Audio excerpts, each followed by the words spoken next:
We are live for Empire State of Baseball, presented by Diamond Sports Media. It's episode number 154 on this Monday, March the 2nd, 2026. Live on Instagram, X, and YouTube. And as always, powered by StreamYard. And ladies and gentlemen, we're back to weekly episodes of Empire State of Baseball, where we belong. Monday nights, 8 p.m., kicking off tonight. I know Corey, Favs, we're still in preseason mode, but we're counting down the days to not only the regular season, but season 5 of ESB. Could you believe it? Unbelievable. Yeah, 5 years. Absolutely crazy that made it to this milestone year. And we made it to March. You know, it was a brutal winter in the Northeast, and it's technically not over. March is a wild card month. You never know. Are you going to get 60 degrees? Are you going to get snow? Are you going to get 0 degrees? You know, it just always shifts. So we'll see what this month has in store. What I can tell you for certain is there will be a real baseball game played this month, not these fake games that we've been watching the last 2 weeks. We will have a real baseball game for all of our teams later this month. We also have some fun games in between. World Baseball Classic. Again, you know, it's kind of like the cross between a real game and a fake game, because it's definitely more important than a spring training game. So it'll be fun. It's going to be a very fun month ahead. Can't wait for it. Got a lot to look forward to. Tom, honestly, outside of just baseball, I'm just looking forward to great weather again. We've gotten some heat within the last couple of days, melting down the snow, but I can't wait to get out of the snowfall to baseball, Thomas. Yeah, the weather sucks. It's so shitty. I escaped for 1 week. I went to Florida. It was fucking cold there. I'm ready. I'm ready for it to be done. I really can't take it anymore. It's like I'd rather deal and speak to you than deal with this cold weather. That's where I'm at this that's point. Saying a lot. That's saying a lot. Yeah. I honestly, most of the time, just don't think you like me whatsoever. So that's crazy. Nope, not much. Well, I appreciate you still being here, Tom. And you know who I really appreciate being here? Because it's been a long time since we've seen her face here, right where she belongs on Empire State of Baseball. Ladies and gentlemen, Ciarra is back here with ESB. Ciarra, thank you so much for joining us. Thank you so much for your wonderful, controversial rankings of the players these past few weeks. We were talking a lot of shit about these rankings here. You're finally here to put name to face of these rankings here. But Ciarra, good to see you. Yeah, what's up, besties? First of all, if anyone has any issues with my DH rankings, they can meet me outside, because Giancarlo Stanton is number 1, and he always will be. Secondly, Gleyber Torres will always go above Jazz Chisholm Jr. I said what I said. But Tom, I don't know why you're complaining about it being cold in Florida. You went and saw Elsa. It's obviously going to be cold there. There's not really much you can do about that. But I'm happy to be here. Can't believe you guys have been doing this for 5 seasons. That's absolutely insane. So congratulations on that. Coming up on it, 5 seasons. It feels like 2022 was, just yesterday. And here we are, the 3 of us that were here as the founding fathers of ESB. More on that in a little bit. But KEEF's with us too. KEEF, Shea & Sons, ESB NYM. Soon to be a new project with ESB. We'll get into that over the next few weeks. KEEF, how you doing, my man? What's up, guys? First and foremost, congratulations, 5 years. So I'm very, very happy to be a part of true consistency and a good group. I've said this over and over again. There's a lot of talent here, probably one of the best talent pools, excluding, when Tom puts out his list, but I still love you, Tom. Other than that, I don't know how else I can say this. Ciarra, we love you. Thank you for joining us. We've been missing you. Unfortunately, you have to remind us about your DH list, but thank you nonetheless for returning. And other than that, Ciarra's list I respect, because everyone else here were a bunch of fucking nerds, and we looked up OPS plus, and then Rich was on Baseball Savant. And it's like, well, this guy's a little redder than any other guy. And you're absolutely damn right. And Ciarra said, "I'm going by vibe. I'm not looking shit up. I'm a ball knower, and I'm gonna put these guys in the order that is correct." So I respect Ciarra for not doing what the rest of us did. The Gleyber Torres love, I respect. That was dope. You've always loved him, so.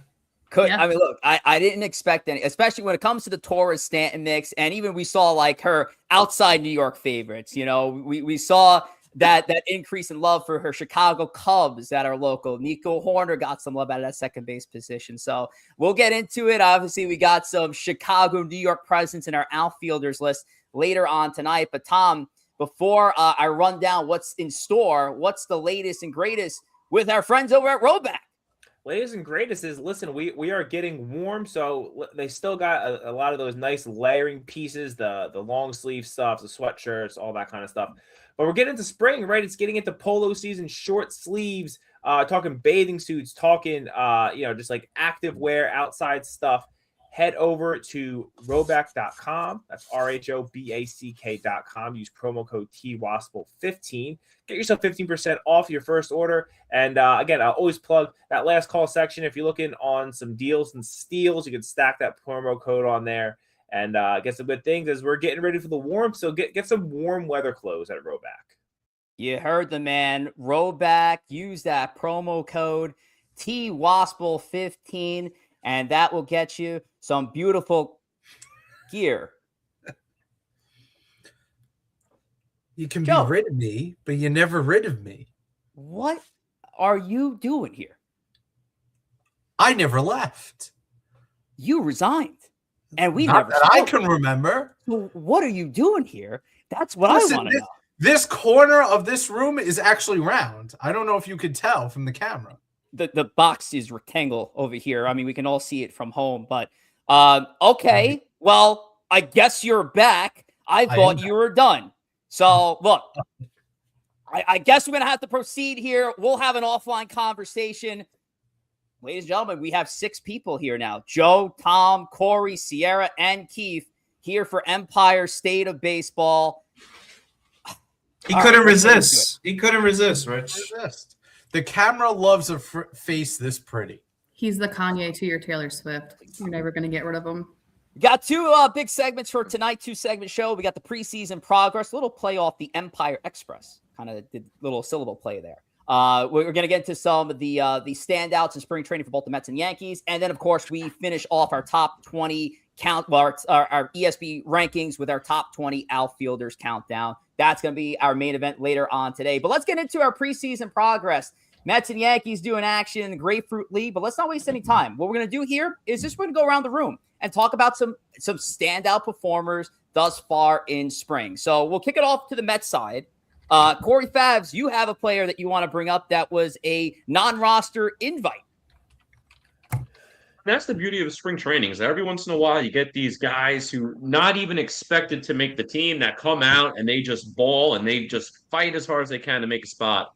And a really interesting name that the Mets signed early this season to fit that type of role to try to fight for a roster spot was MJ Melendez. MJ Melendez, again, he's still relatively young, 27 years old.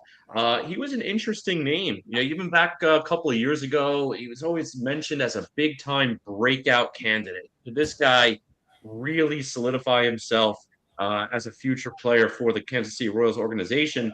Now, unfortunately for him, he struggled a bit, to start his career. He looked really good at first, 18 home runs his rookie year, 16 the next year, 17 after that. But the average was always low, right around the Mendoza line, just above.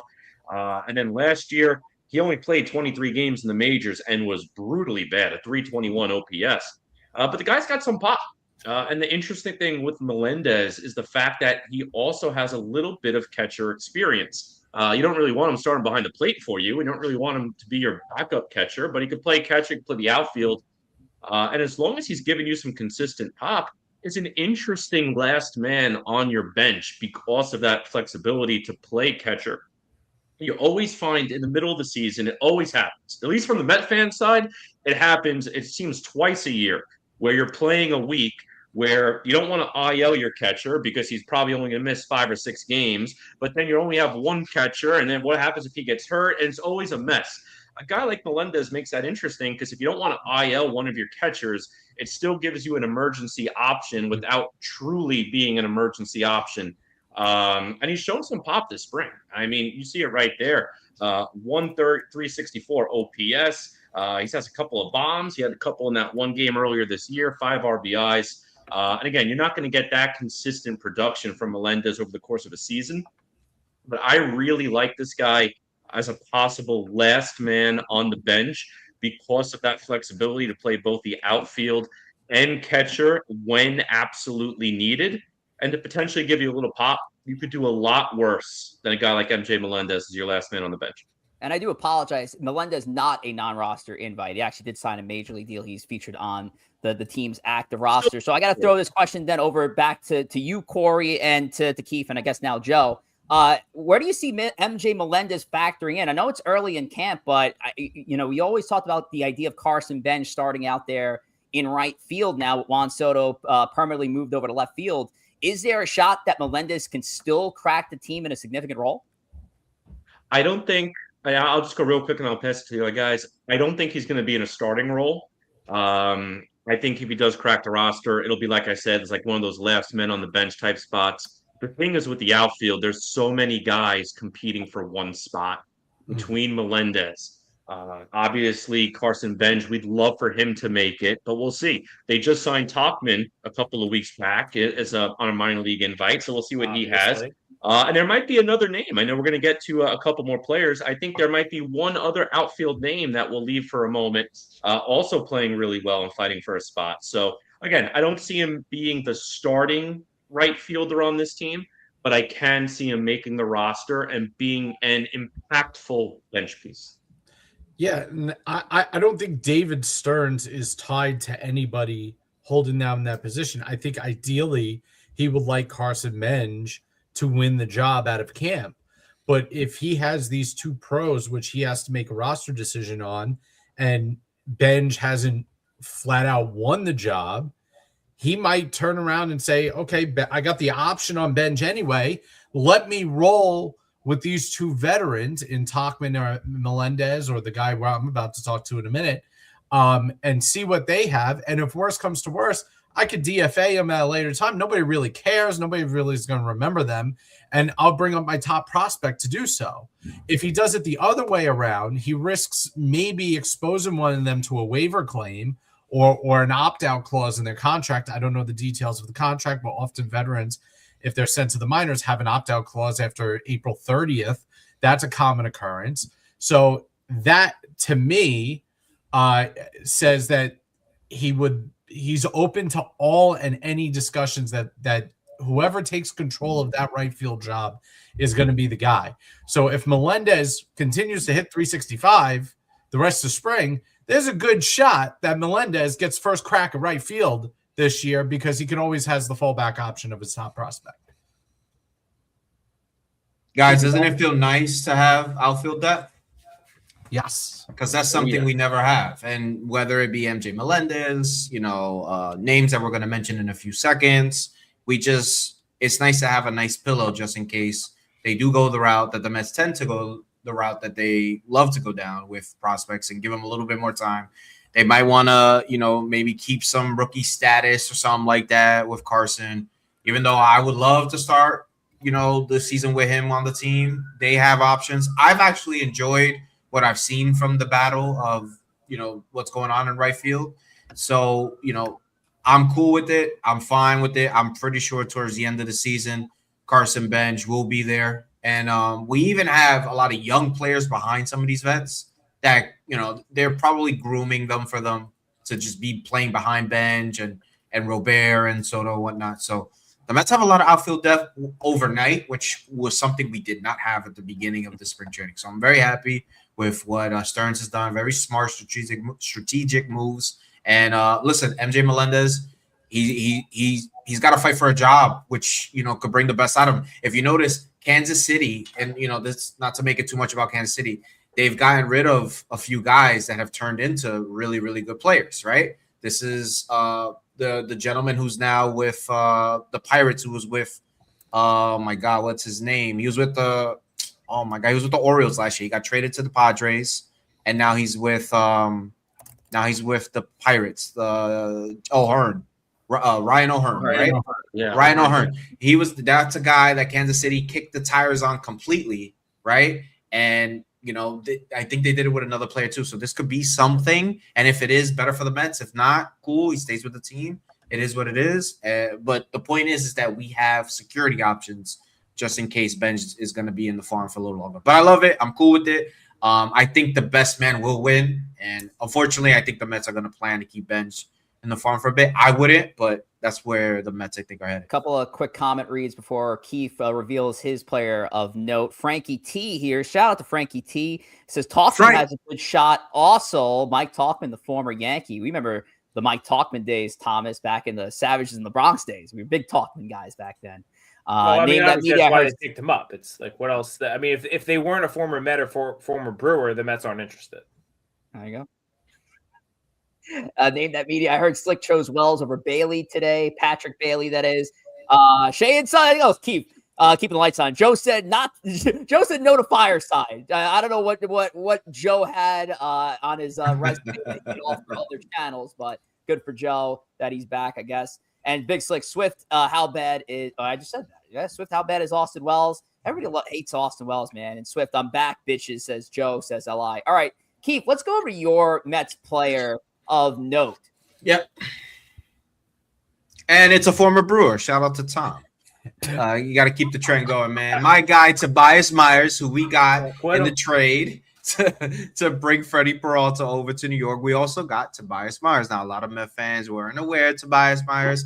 A lot of Met fans had this misconception about Tobias Myers, that he may be a flamethrower or whatnot. He's actually not. He's kind of more Chris Bassett than anything, and he can flow. He's a switch man. He could be a starter. He could be a long reliever. He can give you quality innings. What I've seen so far from him has been pretty impressive. There's a crazy pitch mix that he provides the Mets with, about almost the 7 pitches he throws. He's pretty effective, a lot of off-speed stuff, a lot of soft contact. And I really think when the Mets usually have a guy like this, going back to the Trevor Williams of the days, I mean, he didn't have a pitch mix quite deep like Tobias has, but if you go back to when we had Chris Bassett, usually a guy like this usually ends up being one of the unsung heroes of the team. So he's performed pretty well so far in spring. I like what I've seen. I wouldn't be shocked if, Senga or Manaya kind of, fumble a little bit, which I unfortunately think could happen with one of them. And I think Myers becomes next man up, and he does a pretty good job. So I'm really excited that, the piece that we got that we love was Freddie Peralta, but maybe Tobias Myers shockingly could become the more important piece, right? Because this is something we probably, know as Met fans, where a guy who we didn't expect goes into a slot that we need him to go into and performs very well. Yeah, I mean, you mentioned Trevor Williams. That's exactly the first player that came to mind, and he's a better player than Trevor Williams. But think of the role Trevor Williams played for that 2022 101-win team. Mostly played out of the bullpen, can get you multiple innings out of the bullpen, but also got you 9 starts that year. Myers is going to be in that exact same role as a better quality player. I love the addition. He's going to be a great piece. Yeah, it's going to be an interesting thing. I believe he's got one option remaining. So if the Mets wanted to stretch him out as a starter, and all of a sudden he's the first starter out of AAA, if somebody gets hurt, they can do that. He was successful as a starter. He had a 3 ERA in his rookie season. They transitioned to the bullpen. He did well in the bullpen. So they have that option. They have that choice. And that's definitely something that, is there on the table if they see, hey, this guy might be able to be part of the future plans of the rotation. He might slide Christian Scott and Jonah Tong down a slot and say he's the first guy out of the pen. He's got a more proven track record in the major leagues than those two guys. I feel comfortable going to him, and especially if the other starters eventually aren't going to be here. I mean, Senga, this might be his last year with the Mets. Sean Manaea, if he doesn't pitch well, the last year on his contract might be out of the bullpen. So Tobias Myers could put himself up if he goes to AAA and starts out as a starter. He might set himself up for a future role with this Mets rotation. Joe, I don't even know if he brought a player. I'm surprised he even showed up. But before you even go, I just want to let me throw it back to the chat. A couple more comments here. Mike Parziale goes, "What's up? We love UC," says Joey Bag of Donuts. Our ESB brother and Joey Bag of Donuts sent it up there for Ciarra.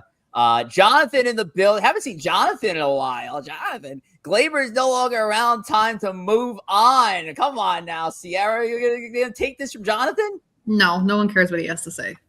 He No. doesn't understand the context of the conversation. That's not my problem. We just did a meeting about growing. Name that media goes. Logan Gilbert is basically schemes, right, Tom?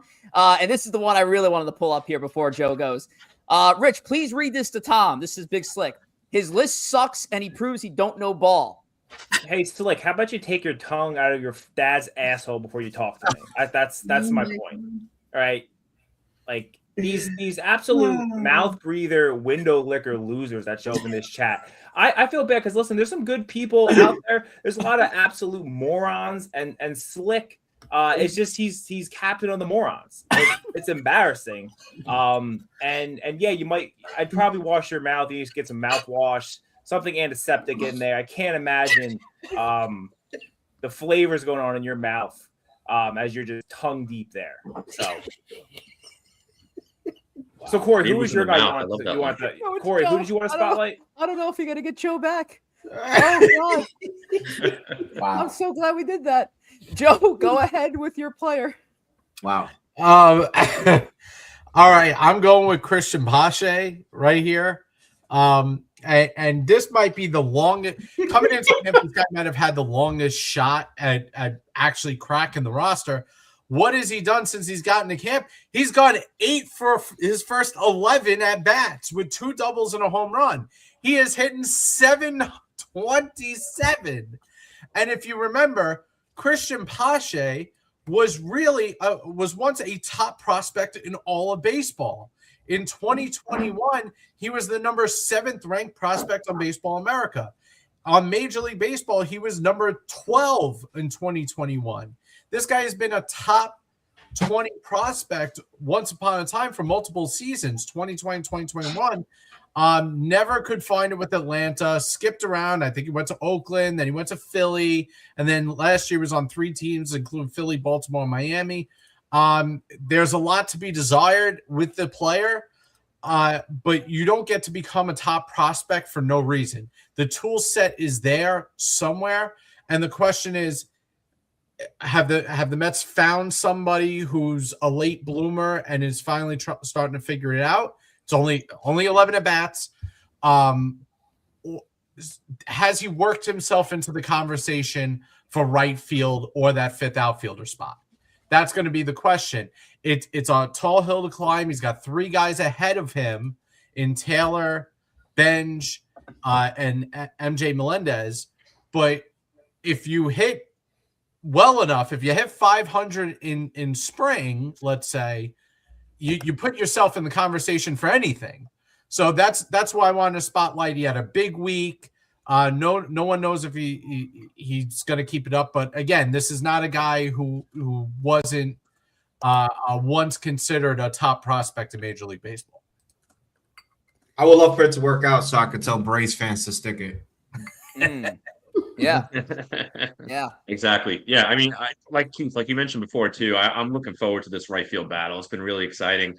And Joe, you brought a great name here in Pache because he's right there with Melendez, with Topman, with Benj, all these guys trying to fight for that right field spot. So it'll be a fun few weeks, especially as players leave for the WBC to see these guys fight it out.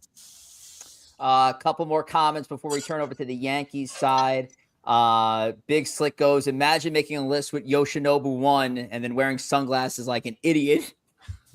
Yeah, like I saw your comment that you don't have a dad and so you're not offended. Listen, if I raised an idiot like you, I'd walk out. Jesus Christ. Oh, shit. Oh, my God. This is great. Josh did a better job roasting Slick than he did making any list. I freaking can't, guys.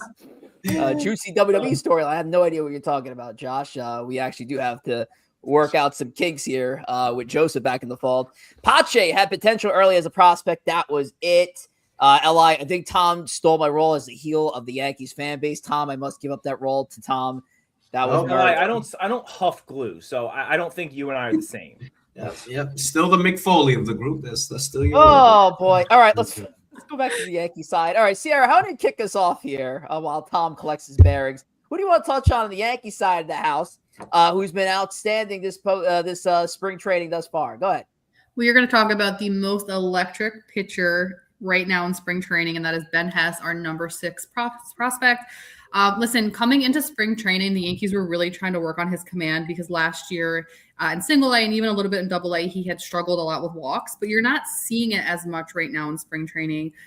He's gone 5 innings so far, 6 Ks, 2 walks.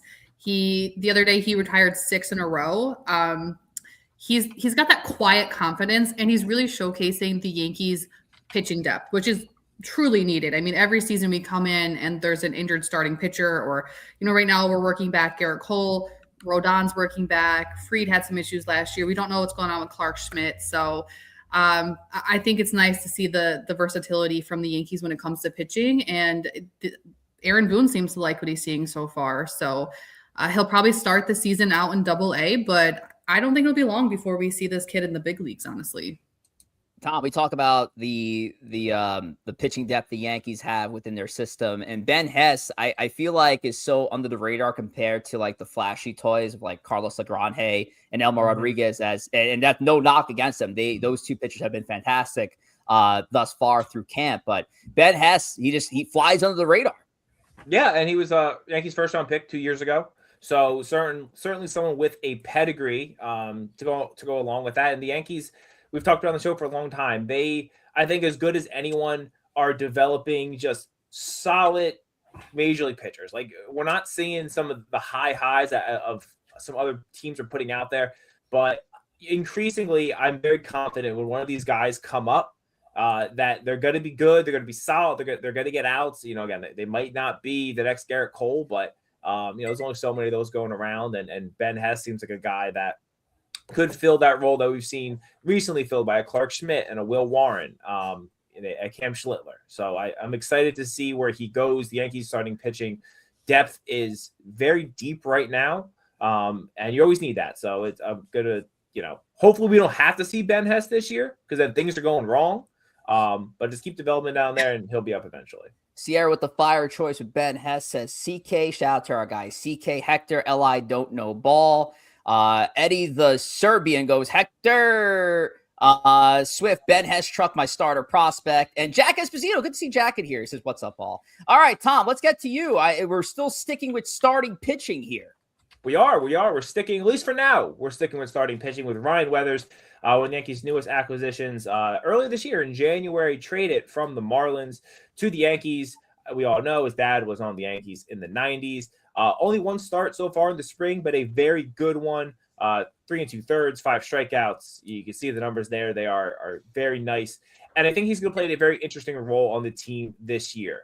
Currently, Roster Resource has him slotted as the Yankees' 4th starter. But obviously, we know a Garrett Cole and a Carlos Rodon will be coming back.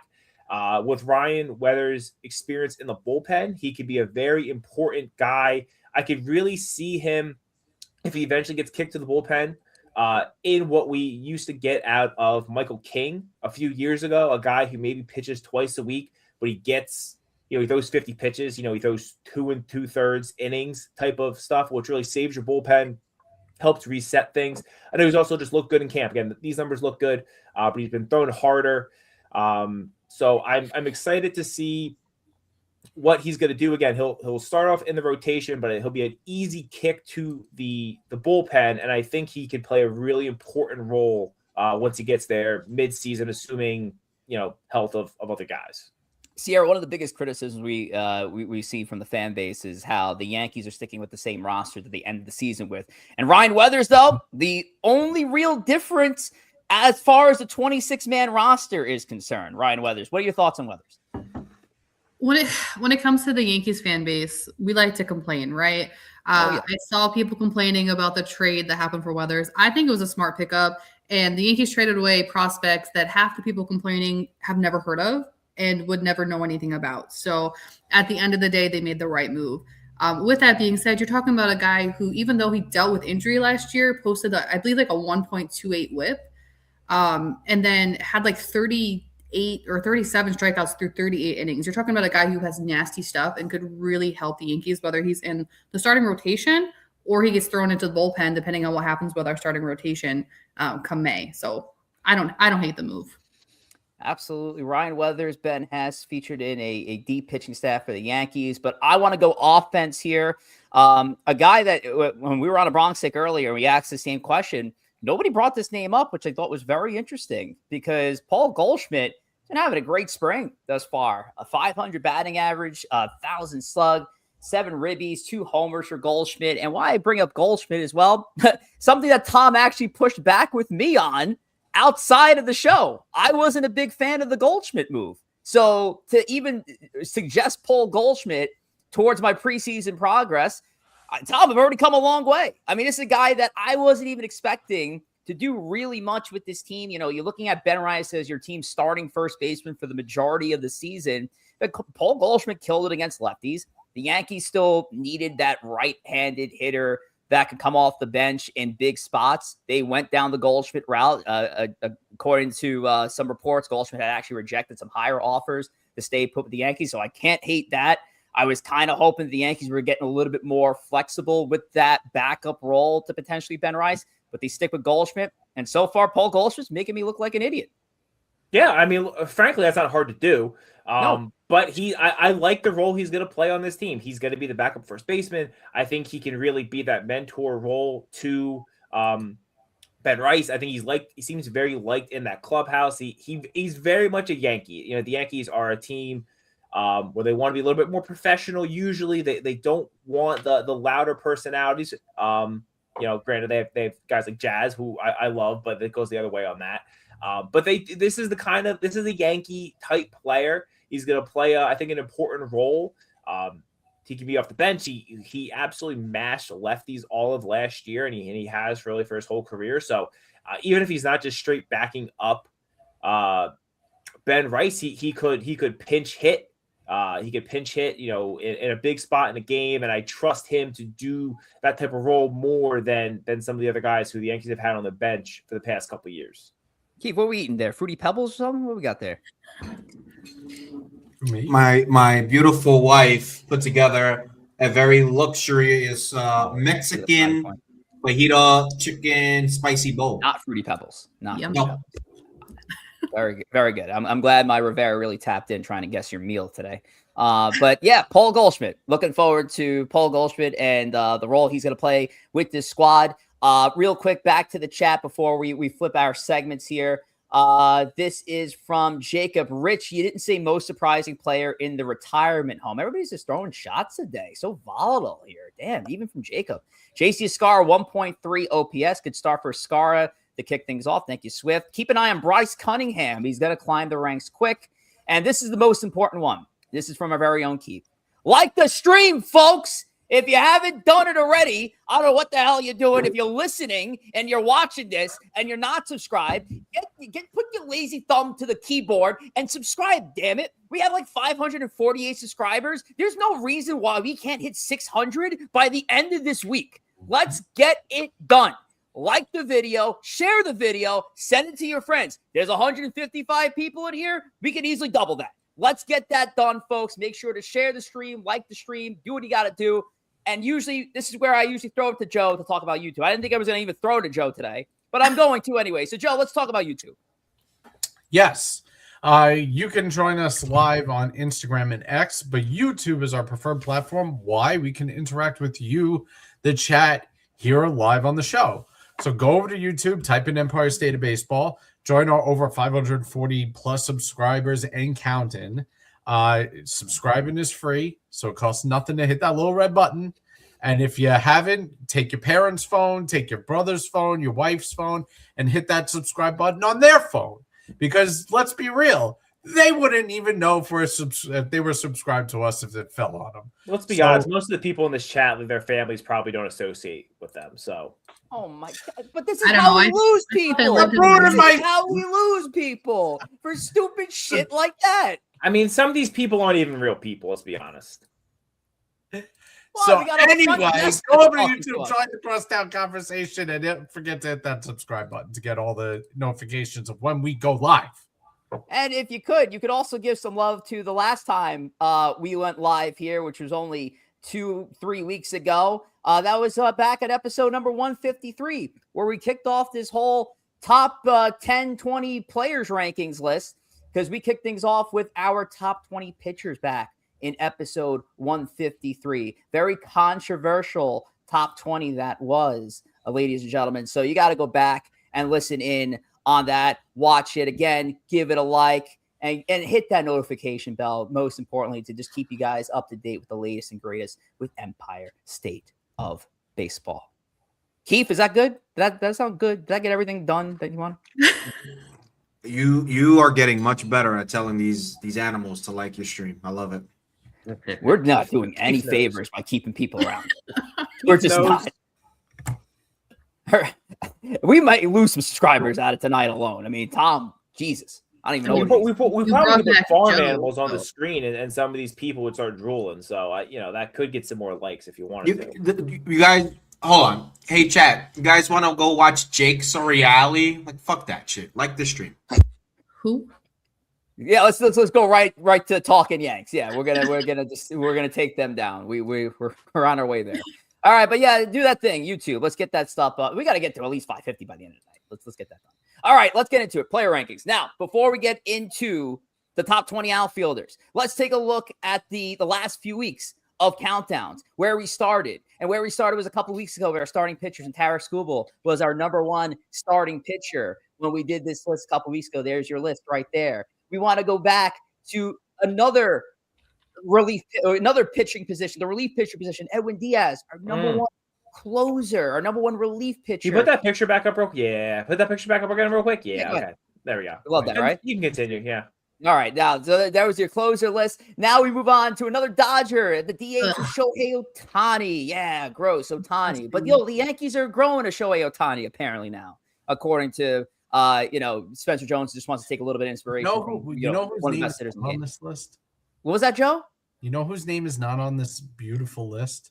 Who? Giancarlo Stanton. That's because you guys don't know ball. No. Because Tom is a traitor. Tom's a traitorous son of a bitch. Because all he had to do was give Stanton a sympathy vote of 10, and Stanton would have been in the top 10. Right, Corey? Was a very, very, very close outlier. Unbelievable. I can't believe you would do that to me, Tom. It's horrible. I apologize, Ciarra. I'm going to read you my list and put Glaber number one at second base just for you. I love it. First base, Vladimir Guerrero Jr. won that honor away from Freddie Freeman for the first time, who was up there for 3 consecutive years. Ketel Marte was our second baseman, just edging Jazz Chisholm Jr. by just a few votes. And there you see all Glaber Torres, number 7 spot. Jose Ramirez was our third baseman for a 3rd consecutive year. Then you got Bobby Witt Jr. securing his shortstop spot in the number 1 position. There you see Lindor at number 2. Cal Raleigh in the catcher spot for the first time in the number 1 spot, where he should have been in 2025, but he's there in 2026. And that is our list. So with that said, I got a quick question for the chat. Slick and Hector, which one of you is bottom? Oh my God. That's an easy answer, but I'm not going to answer that question because I like that. Logistics. Well, let's get into it. I don't know what to do with you people. I don't know what to do with you people, but let's get into it. This is our top 20 outfielders list going into 2026. We have some decorum for just a little bit. It's our top 20 outfielders, ESB 2026 player rankings, the Major League Baseball campaign. And we're going to get it done, folks. Our ESB countdown finally ends today. And as always, we take a look at last year and where we left off. And last year, fellas, if we remember, this was, fellas and lady, this was a top 30 list last year. And we actually downsized it to 20. So let's take a look at the top 30 from last year. You see Judge and Soto at the top. Here's some other players that you probably should expect to be in this list. Some that probably aren't making this list. We know Mike Trout qualified as a DH in our designated hitters list. So we know he's not going to be here for 2026, and how he capped it off. And there's a lot of booty cheeks on this final part of the list. But we're going to get into it. We downsized it to 20. So we really have 20 studs that are filling out our outfielders ranking. So without further ado, Corey Favs, let's get right into it. From the number 20 position, who do you got?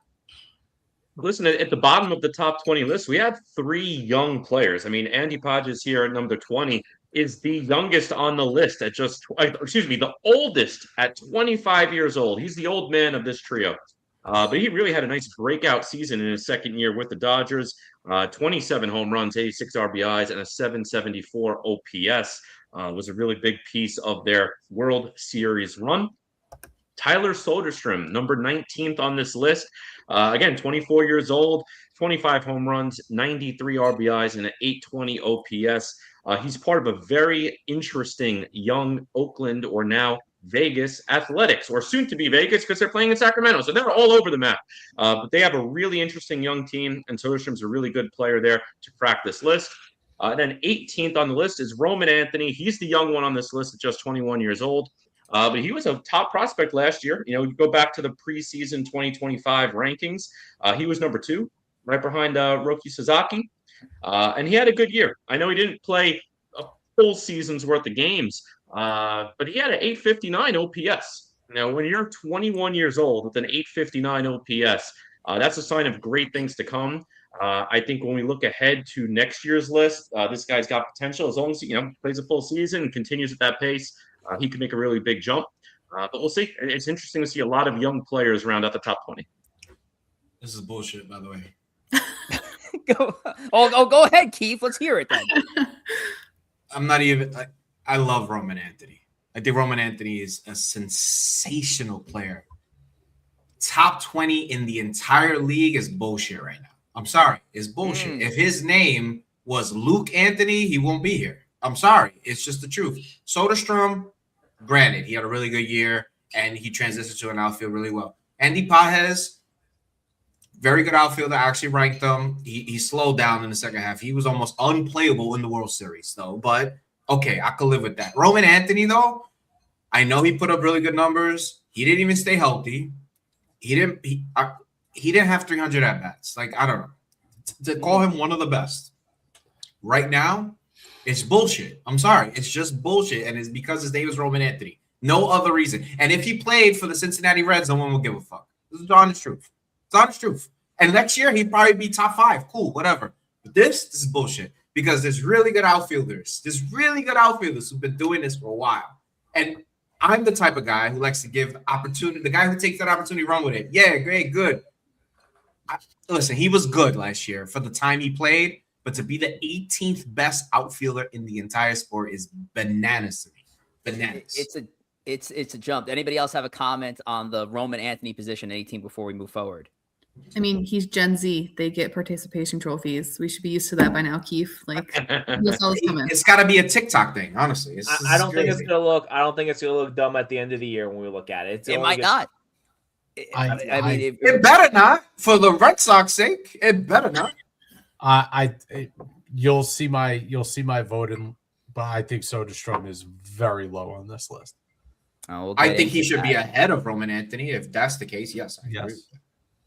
Well, we'll talk about the individual voting on the side in a little bit. Joe, let me get it right back to you for the next 3 from 17 down to 15. Okay, 17 was the former. Did he win Rookie of the Year? His first year? No, he did not. He was also second a hot card, Joe. Excuse me. In Jackson Merrill, last year had a little bit of a regression year. 16 home runs, 264 average, 317 on base percentage. Was hurt. Only played 115 games last year. He's number 17 on this list after being 8th the year before. Number 6 is Jarren Duran of the Red Sox. He debuted at number 9 last year. Why? Because he had a down-the-ballot MVP vote-ins in 2024 after leading the league in doubles and triples. Last year, didn't lead the league in doubles, led the league in triples. 41 doubles, 13 triples, 16 home runs, and 24 stolen bases. Duran is a stat sheet filler. And he's at number 16. Number 15, up 4 spots from number 19 last year, Wyatt Langford of the Texas Rangers. Langford Had 22 home runs, 62 RBIs last year. Had 241 with 344 on base percentage. And he's going into his age 24 season. I think a lot of people in baseball think that there's a lot more left in the tank for him going forward coming into this year. Joe, you're talking about him like he's 30 years old. He played 2 seasons. What do you mean a lot more in his tank? We've barely seen what he can do. Yeah, that's what I'm saying. He's reaching his potential. He's starting to reach his potential. I want to note some of the drops here. I mean, obviously we downsized to a 20, so it's interesting to see guys that were in our top 10 in 2025 drop almost out of the top 20. Merrill moved down 9 spots to number 8. Duran 7 spots down to number 9. I mean, these are 2 players, in my opinion, that I think, given a normal productive season by any of these 2, they're back in the top 10. Keefe, I know you were big on Duran not being featured higher in this list. I just want to say, Merrill injuries, I get it. It's fine. Duran, he didn't have the 2024 season. Fine.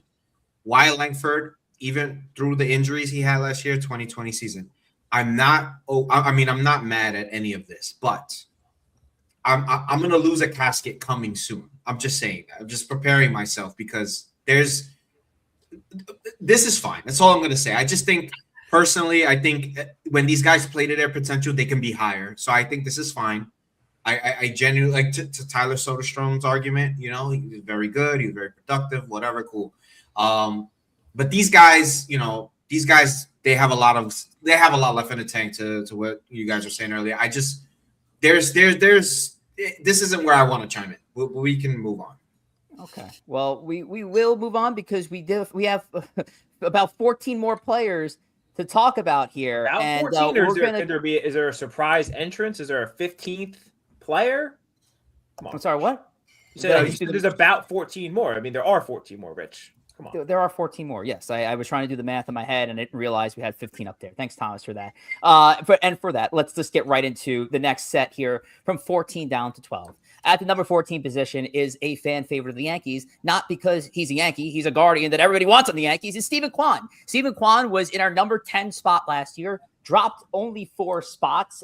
Steven Kwan, again, a guy who's considerably a high batting average. He was a 292 in 2024, dropped down 20 points in 272, dropped down 38 points in on-base percentage, dropped down approximately 90 points in OPS.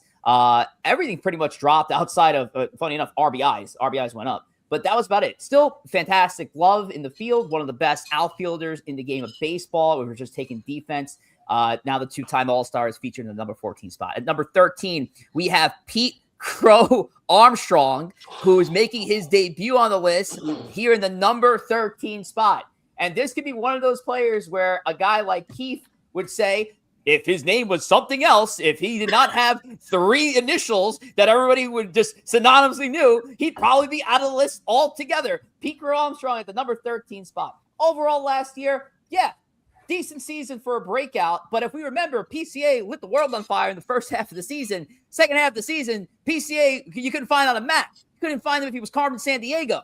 Pete Crow Armstrong last year, 247, 287, 481 slash line, hit 31 homers, and stole a bunch of bags, 35. And Cody Bellinger is in at number 12. Cody Bellinger actually improved on the list. He moved up from 18, so he's up to 12 now. I would say a little bit of the New York bias probably got in the mix, but honestly, a little bit well-deserved. Cody Bellinger does it on both sides of the baseball. How many times did Cody Bellinger make a game-saving play worthwhile? How many times did he come through in a big situation? So let's not talk about the playoffs. Playoffs was a whole different story. But Cody Bellinger had a great year. 272, 334, 480 slash line, 29 homers. So his homers went up.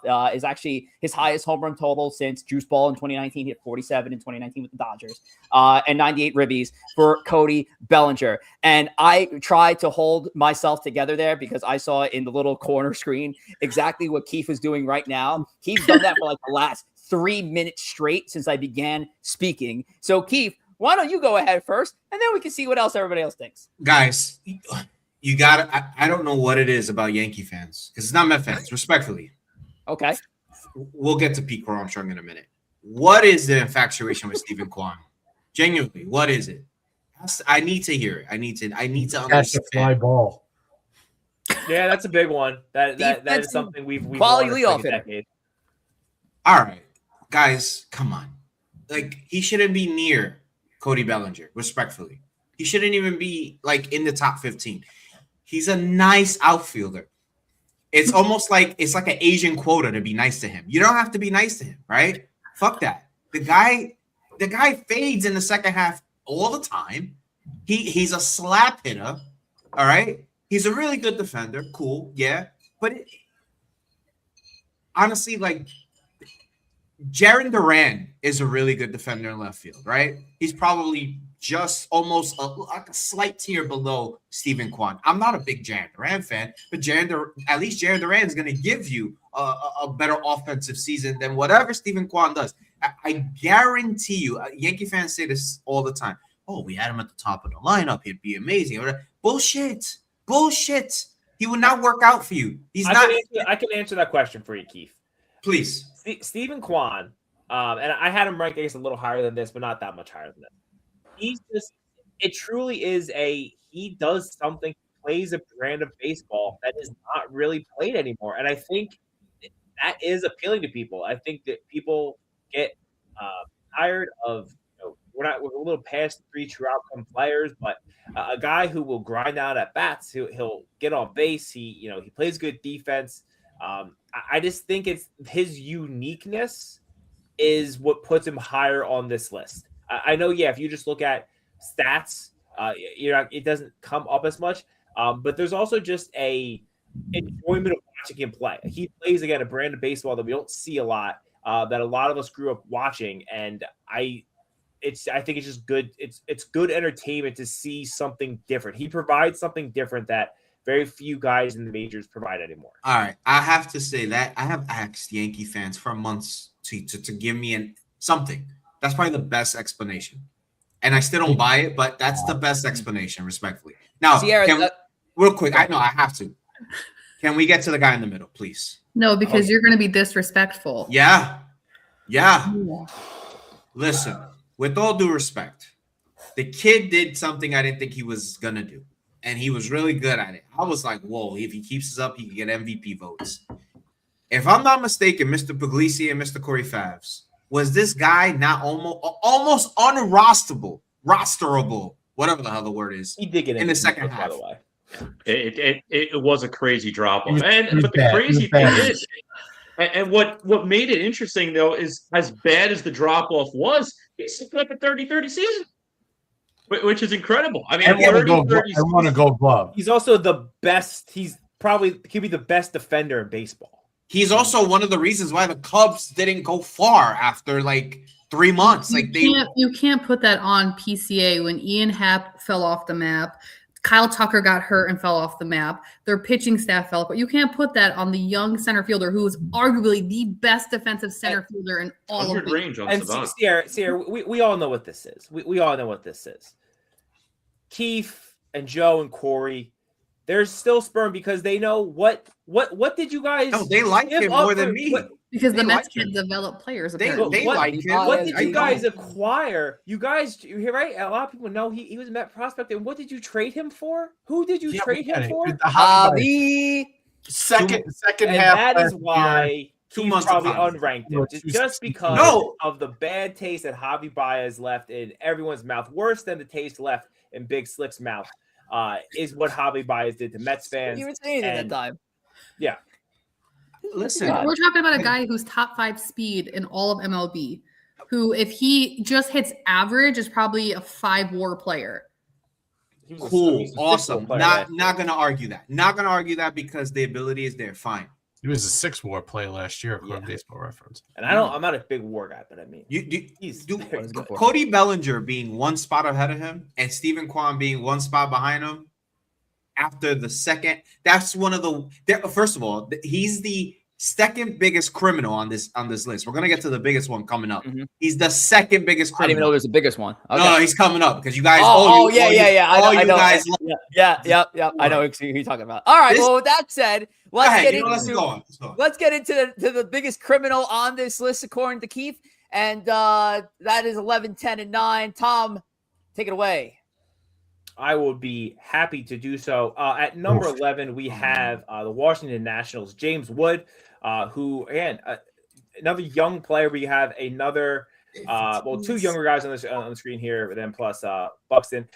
James Wood, a very solid year, all-star year for the Nationals last year. He built on a pretty solid rookie campaign. Still has definitely things to work on, but I think the future is very bright for him. Next, we have a guy that I think all of us would probably happy to see on the list, mostly because he played as close to a full season as he has in almost a decade in Byron Buxton.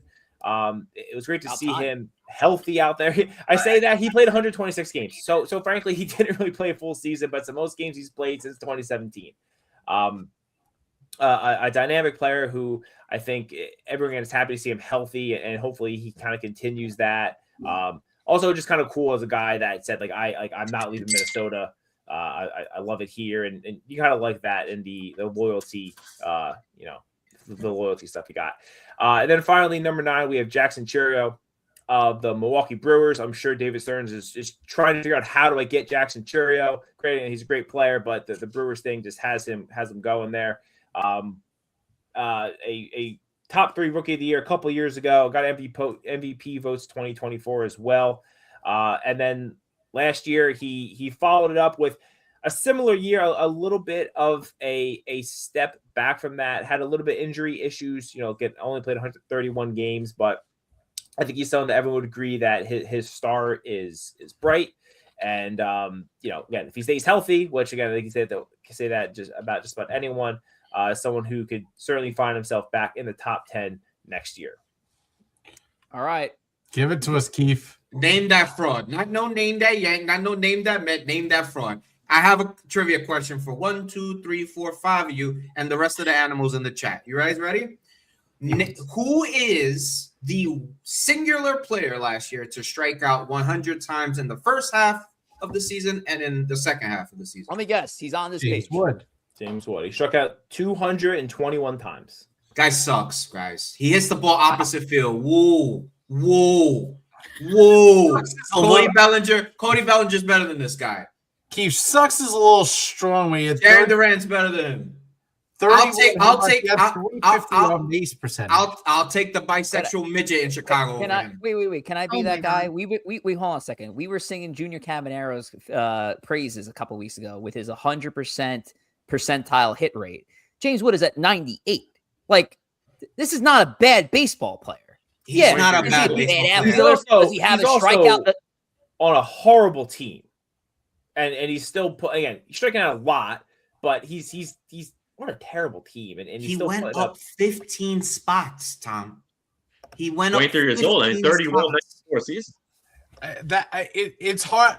Listen, is he too high? Yes, I agree with you. I think I had him a little further down, but it's hard to say that a 22-year-old who had 31 home runs and had a 350 on base percentage of 475 slugging, despite the strikeouts, is a bad baseball player.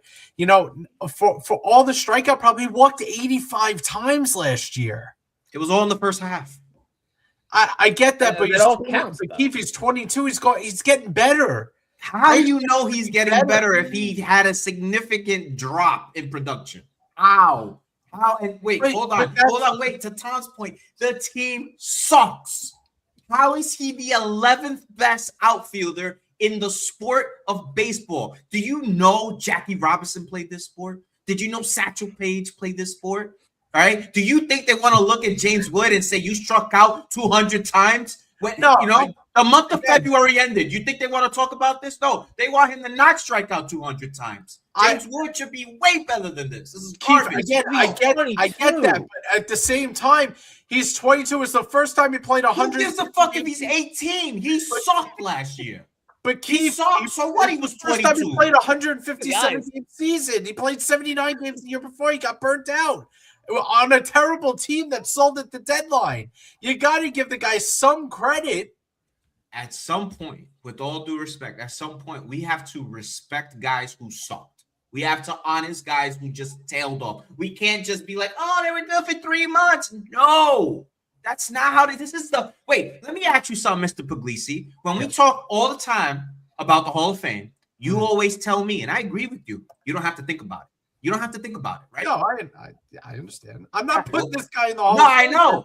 I know, but if like it's the biggest crime that this guy's in the top 20. 11, he went up 15 spots. He's a criminal. Did you see? Wait, hold on a second. Let me cut in here. Did you see the outfield list last year? Did you see this pack of trash that we had to rank here? Hold on a second. Me and Ciarra were not here last year. So Look at this bull crap that we have here. Brandon Nimmo, Jesus Christ.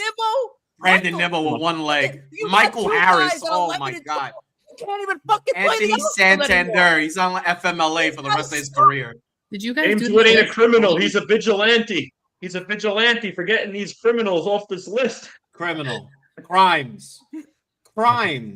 Oh man. Oh, you know.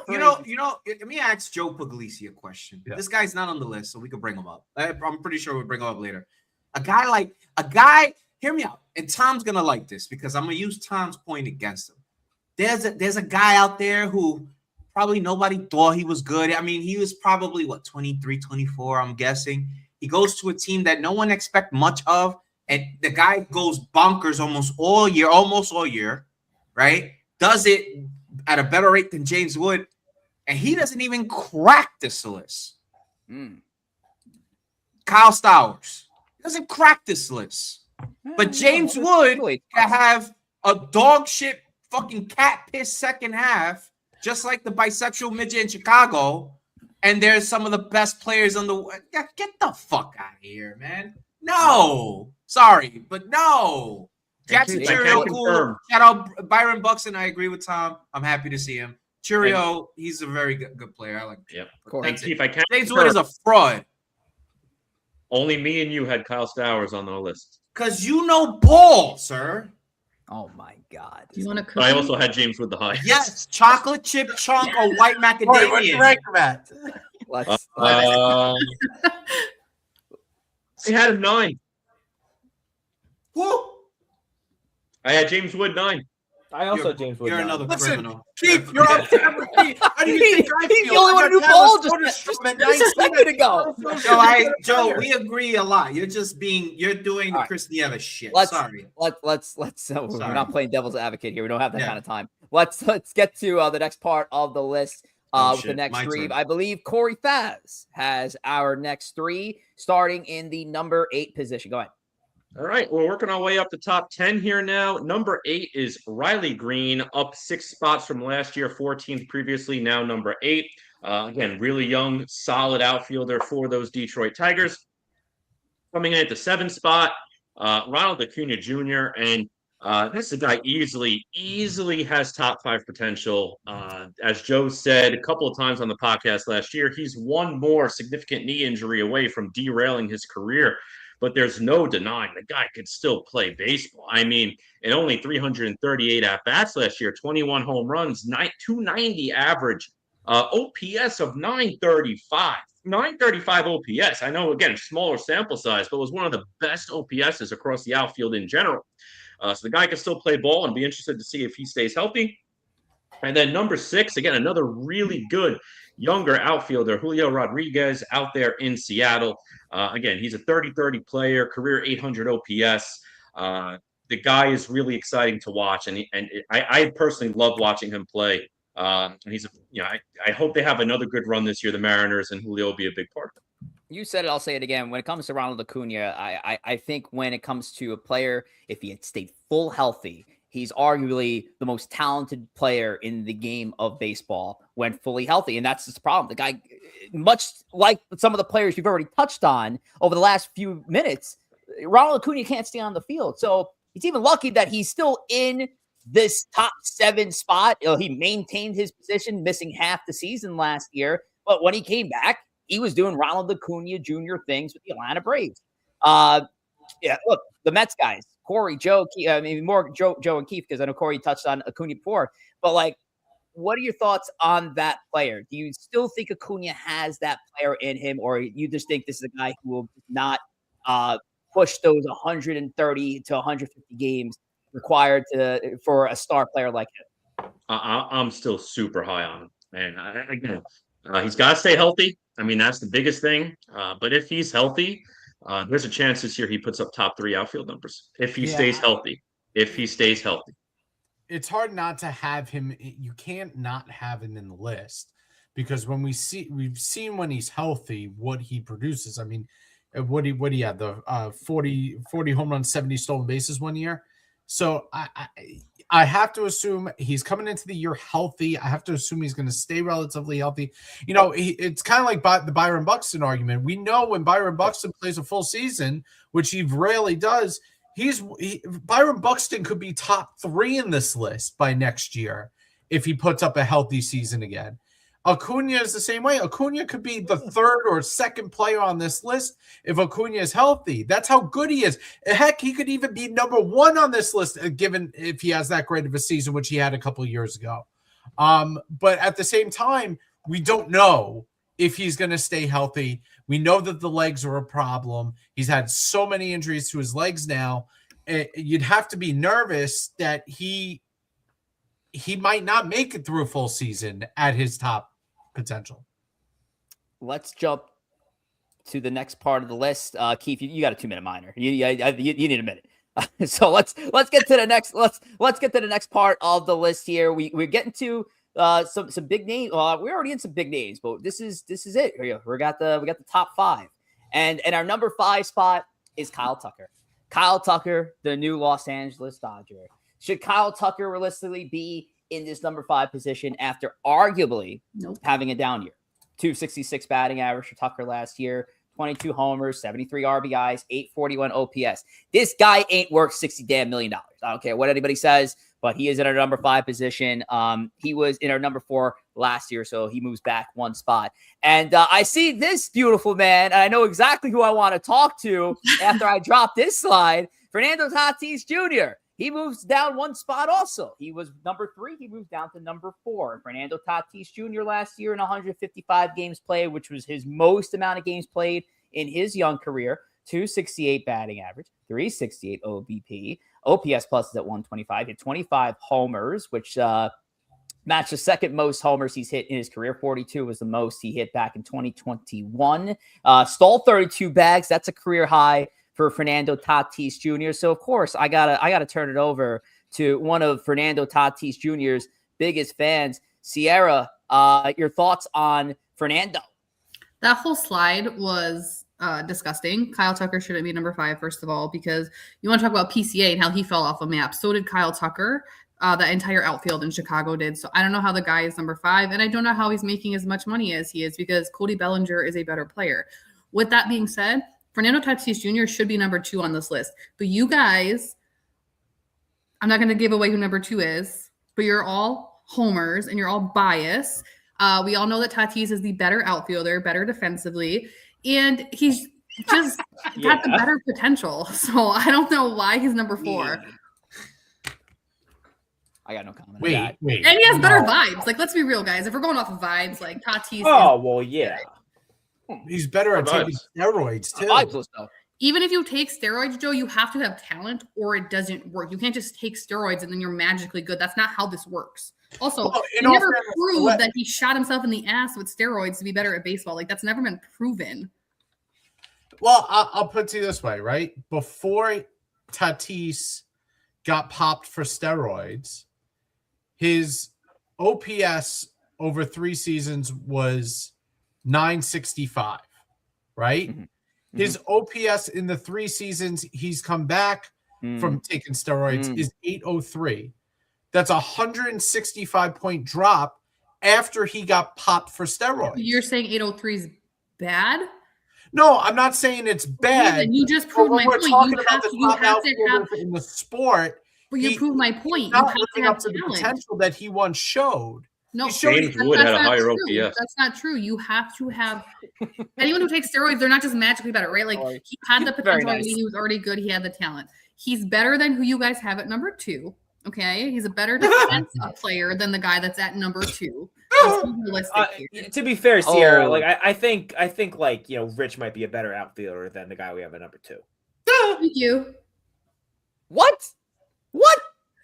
Oh, I know who's at number 2, but no, still no. Come on, guys. Okay, let's get it together here a little bit. Do the montage from 2024 of the guy at number 22 kicking the ball and dropping the ball and Yeah, but if you want to put it, Oh. if you want to put it in all fairness, he's not playing that position where he can do that whole montage in 2024. He's moving to the other side of the corner outfield. But we'll get into that player. I know exactly who you're talking about, and Joe is going to confirm your suspicions right now. Joe, who is in the number 3 and number 2 spots of our top 20 list?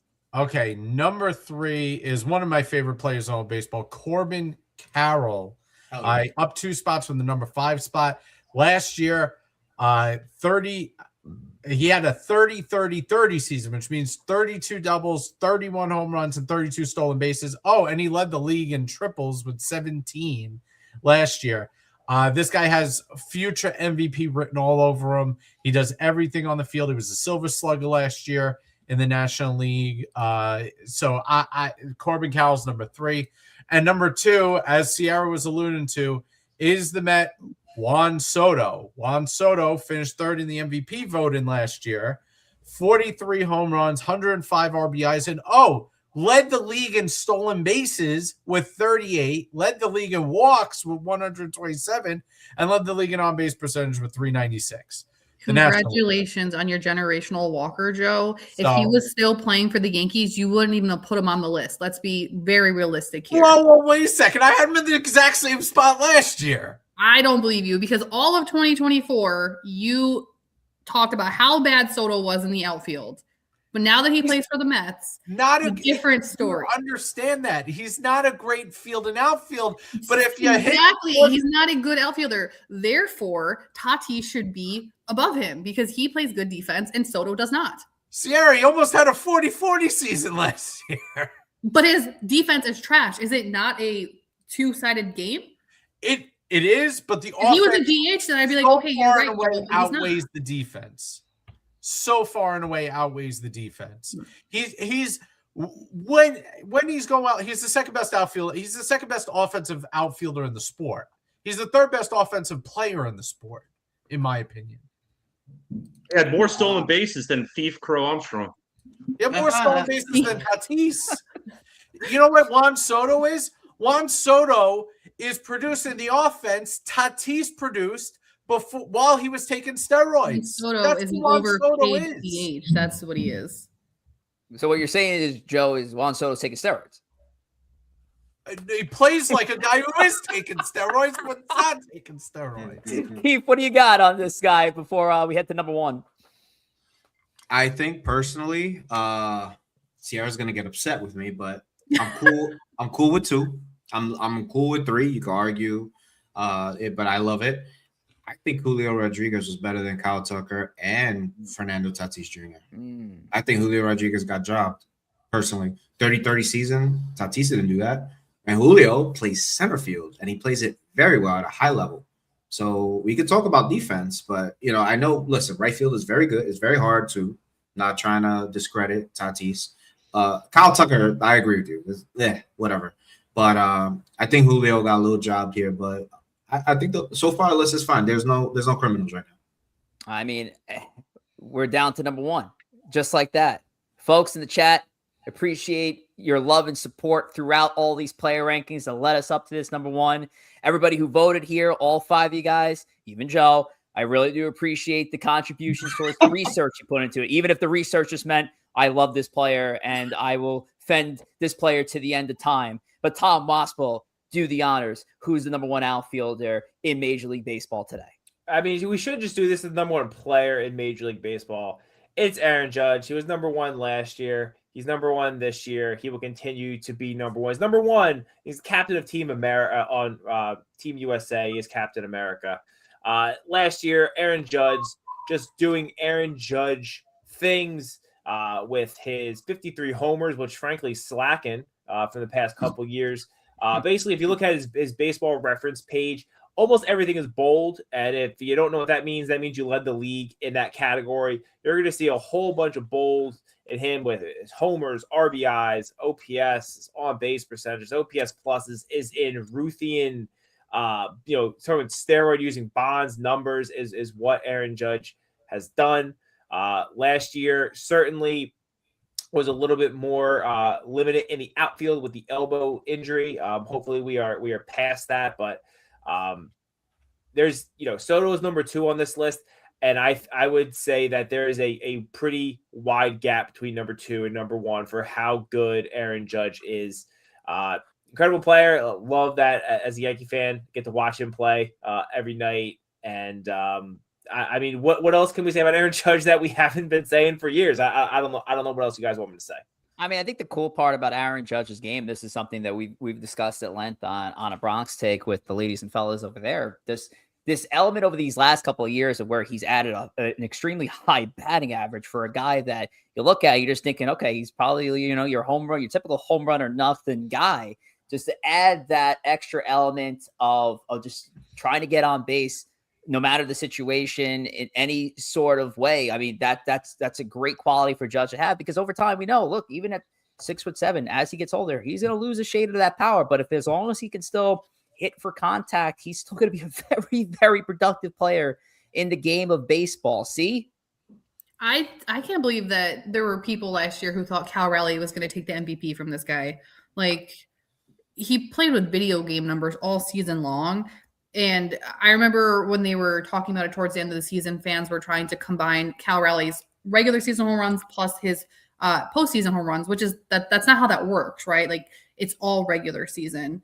So I hope all of those. You got to give Mariner fans a little bit of leeway there. They're not used to this. I mean, that's fair, but we're talking about a guy who just blew everybody at MLB out of the water, right? 2 seasons in a row. Now he's going to lead Team USA in the World Baseball Classic, something I never thought I would see from Aaron Judge. So I'm excited to see that. And last season in the playoffs, we finally saw Aaron Judge show up with the bat. Mm-hmm. So I think 2026 is the year that we finally get that full Alex Rodriguez type playoff run from Aaron Judge. I mean, that would have been lovely a couple of postseasons ago.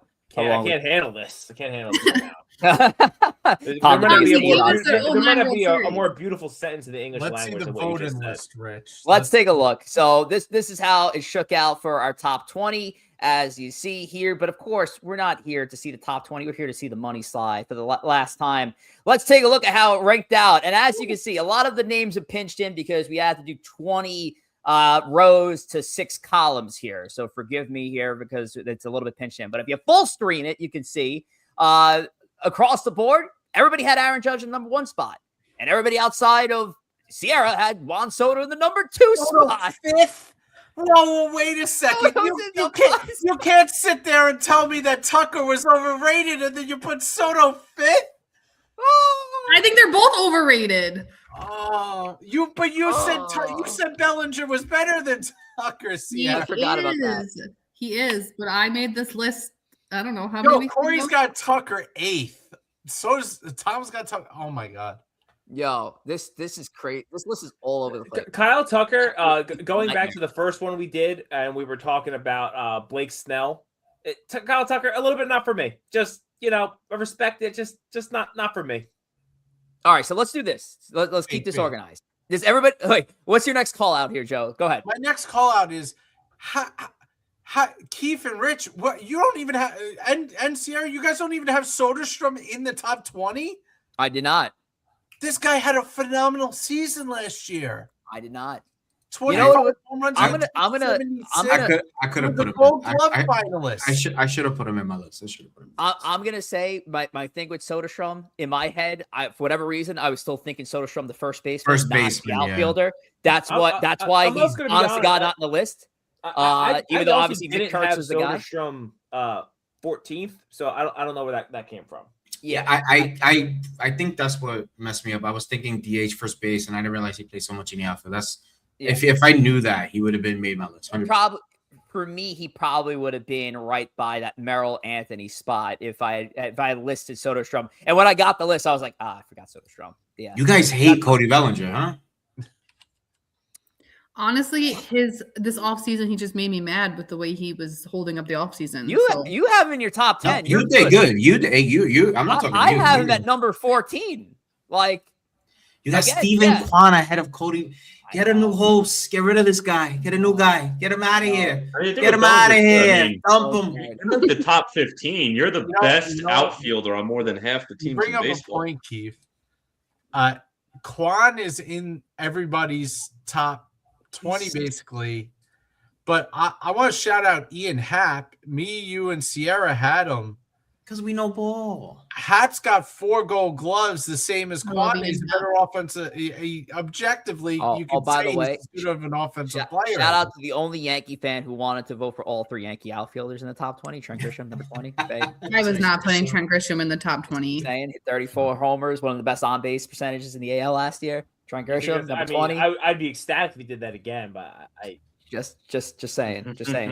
Tom, you showed love to ranked Joe 20th Adell. for the 20 million he's making.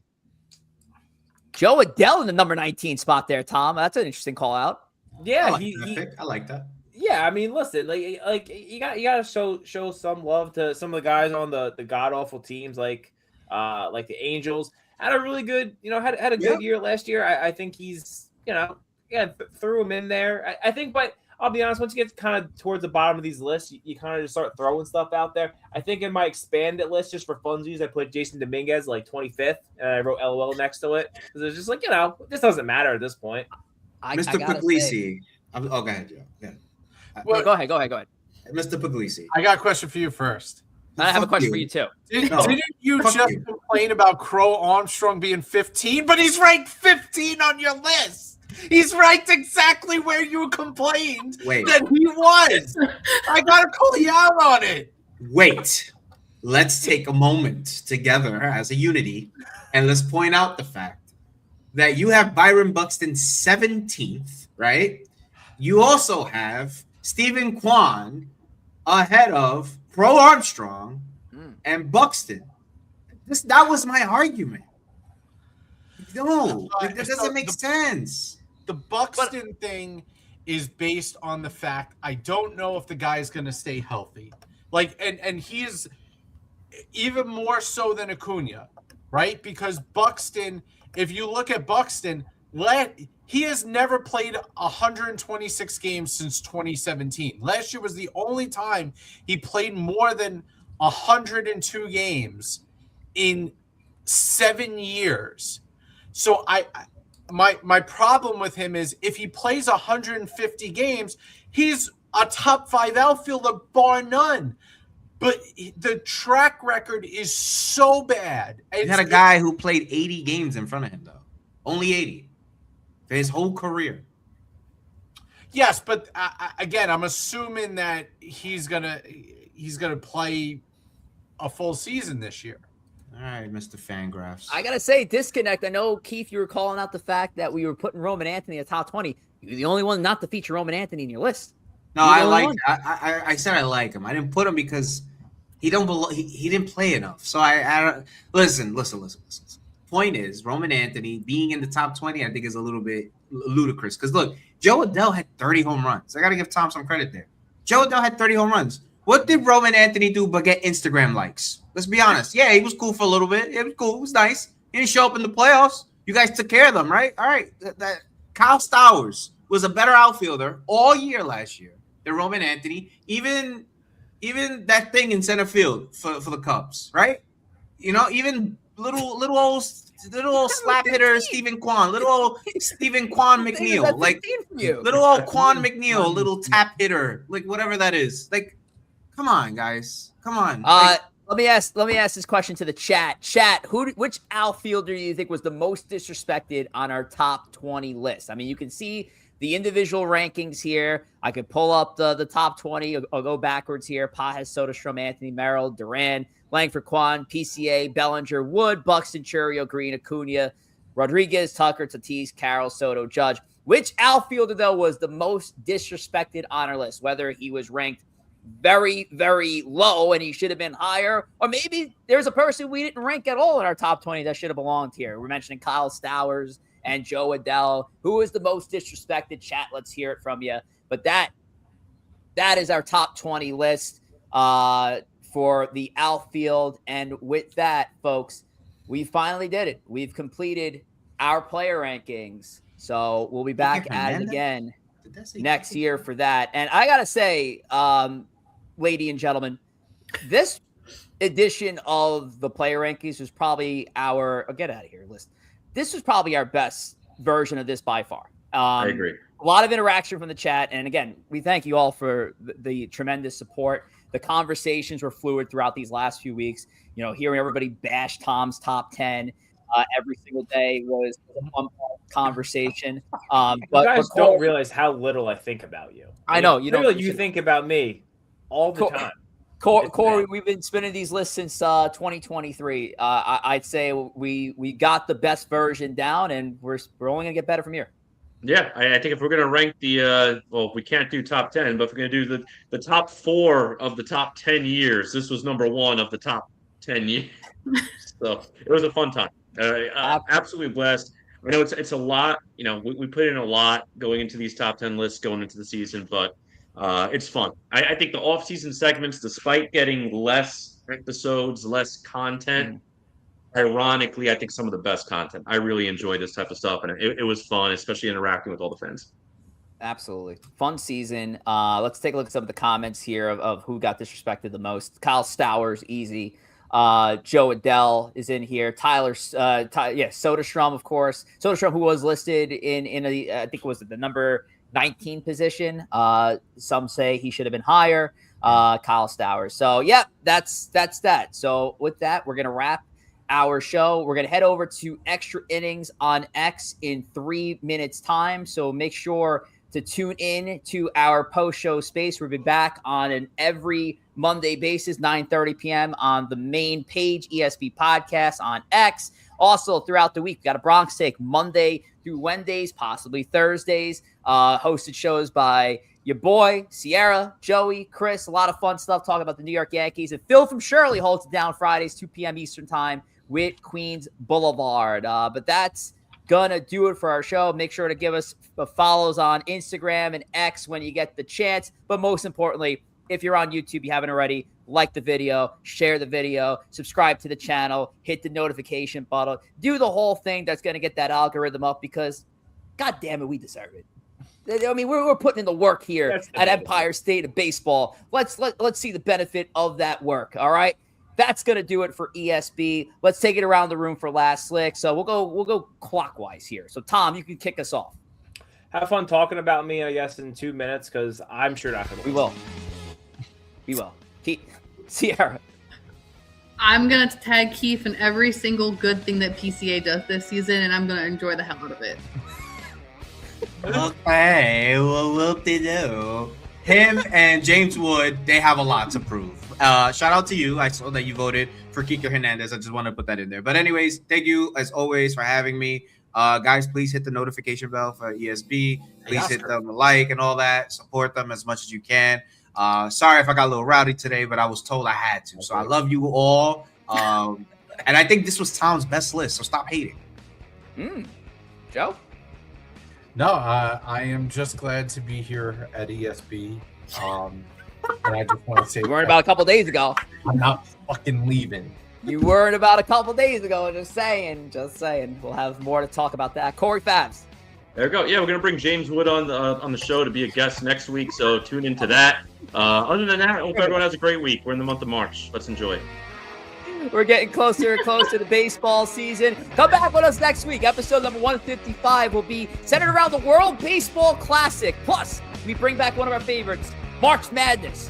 Tune into what that March Madness is going to be. We'll have more information on Extra Innings. But that's going to do it for Empire State of Baseball. We'll see you in Extra Innings in a little bit. Take care.